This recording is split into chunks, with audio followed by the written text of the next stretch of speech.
ಶಿವನ ಕಂಠದಲ್ಲಿ ಯಾವಾಗಲೂ ಒಂದು ಹಾವು ಆಭರಣವಾಗಿರುವುದನ್ನು ನಾವು ನೋಡೇ ಇರ್ತೀವಿ. ಆದರೆ ಇಷ್ಟಕ್ಕೂ ಹಾವು ಯಾವುದು? ಅದು ಅಲ್ಲಿಗೆ ಹೇಗೆ ಬಂತು? ಇವೆಲ್ಲ ಪ್ರಶ್ನೆಗಳ ಹಿಂದೆ ಒಂದು ಮಹಾ ತ್ಯಾಗದ ಕಥೆ ಇದೆ. ಅದೇನೆಂದರೆ, ಸತ್ಯಯುಗದಲ್ಲಿ ಅಮೃತವನ್ನು ಪಡೆಯಲು ದೇವತೆಗಳು ಮತ್ತು ರಾಕ್ಷಸರು ಸೇರಿ ಸಮುದ್ರ ಮಥನ ಮಾಡುತ್ತಾರೆ. ಮಂದಾರ ಪರ್ವತವನ್ನು ಮಥನಕ್ಕೆ ಬಳಸುತ್ತಾರೆ. ಆದರೆ ಆ ಪರ್ವತವನ್ನು ತಿರುಗಿಸಲು ಒಂದು ಹಗ್ಗ ಬೇಕೇ ಬೇಕಿತ್ತು.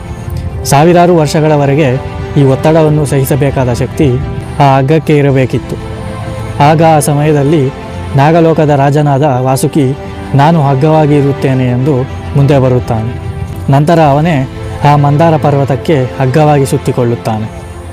ಒಂದು ಬದಿಯಲ್ಲಿ ದೇವತೆಗಳು, ಮತ್ತೊಂದು ಬದಿಯಲ್ಲಿ ರಾಕ್ಷಸರು ವಾಸುಕಿಯ ದೇಹವನ್ನು ಎಳೆಯತೊಡಗುತ್ತಾರೆ.